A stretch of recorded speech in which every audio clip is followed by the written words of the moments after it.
que cette branche de l'économie organisée, structurée, prise en compte, si ces genres de transactions doivent se faire, par exemple, via la Banque nationale congolaise, je ne dis pas que cela viendrait changer le monde, mais je reste convaincu que cela aura un impact par rapport à la vie économique de notre pays.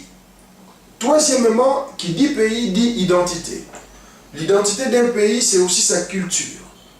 La culture de la RDC elle doit être défendue et elle est défendue aujourd'hui par les Congolais de l'étranger. Je ne dis pas que les Congolais de l'intérieur ne font rien, mais je me dis que ceux qui défendent aujourd'hui les mœurs, les valeurs culturelles de la RDC, ce sont les Congolais qui sont partout où ils sont, c'est là où ils font voir la culture congolaise. Et dans cette culture, il y a des choses que chacun peut tirer de son côté, quelle que soit notre manière de nous comporter, la cuisine, l'habillement, la propriété, et tout ce que vous voulez.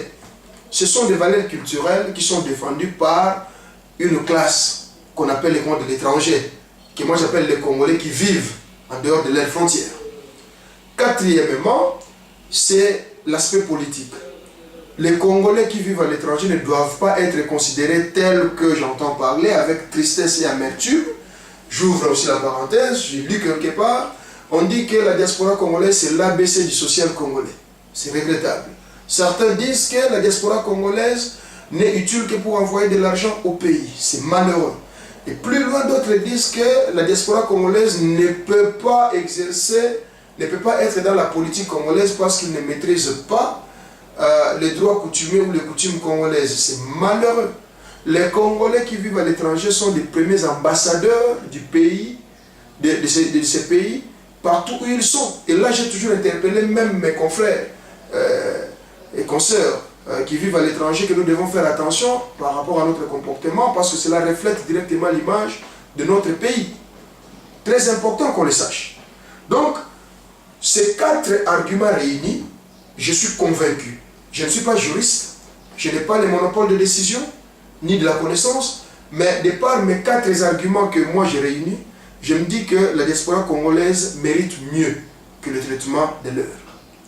Il faut un statut spécial accordé à cette diaspora, pas dans le but de les plébisciter, mais dans le but de canaliser, de renforcer, de structurer l'action de la diaspora face à leur pays. Et cela aura des répercussions tant sur le plan social que sur le plan économique ou culturel pour la RDC. Voilà un autre élément qui motive mon accord et ma motivation par rapport à ces concertations nationales. Évidemment, les politiciens visent certains points et ils ont raison. Les politiciens ont boudé la forme de ces assises telles que présentées.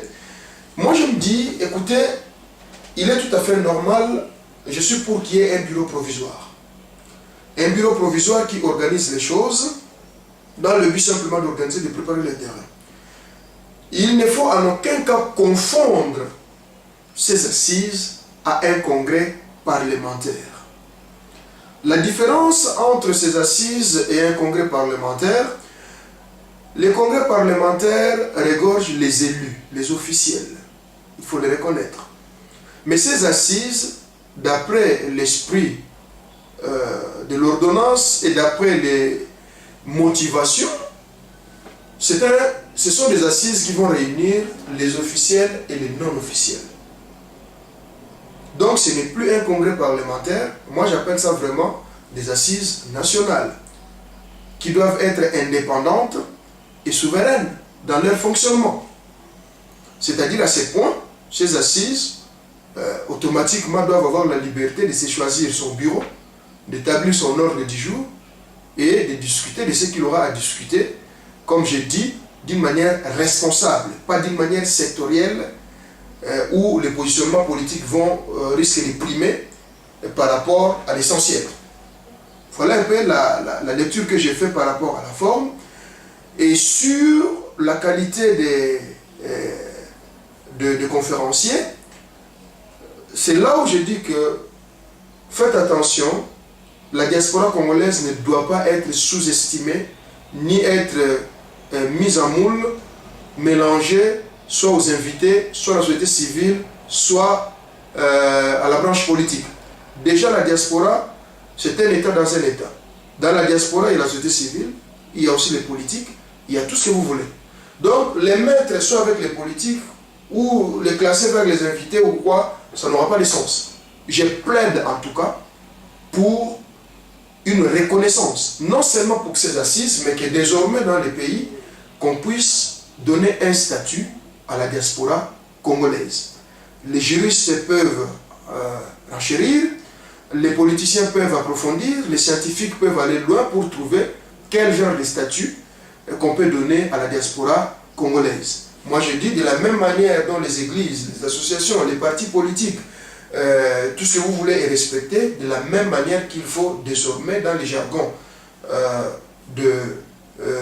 des groupements d'action des forces vives de la nation, qu'on puisse parler aussi de la diaspora comme vraiment partie prenante.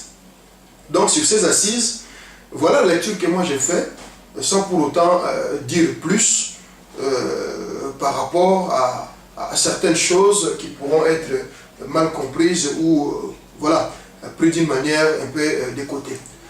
Donc je vois un peu dans ce sens-là pour moi, c'est un cadre où on va vraiment se parler entre les Congolais, faire preuve de notre maturité, s'en passer de nos différends, montrer notre attachement à la patrie, montrer aussi notre capacité de la tolérance, de la maturité et de vie.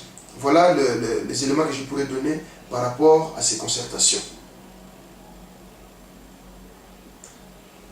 Troisièmement, il est question de parler de la CENI. Là, je ne reviendrai pas sur ce qui a été dit parce qu'il y a eu plusieurs débats là aussi. Mais je voudrais souligner une chose.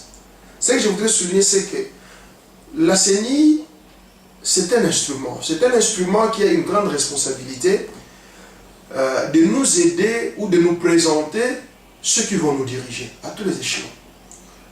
Déjà, de par cette attribution, cet instrument doit offrir une crédibilité. Doit être un instrument crédible. Malheureusement, moi je ne condamne personne de ceux qui sont là, mais déjà l'image que donne cette CENI, surtout par son miroir, c'est-à-dire son président, n'inspire pas confiance, s'il faut le dire, au peuple et aux politiciens.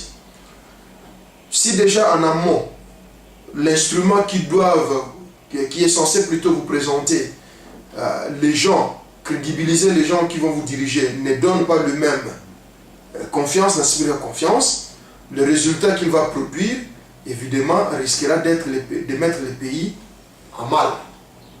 Et ça, c'est très dangereux. Je crains par rapport à ça.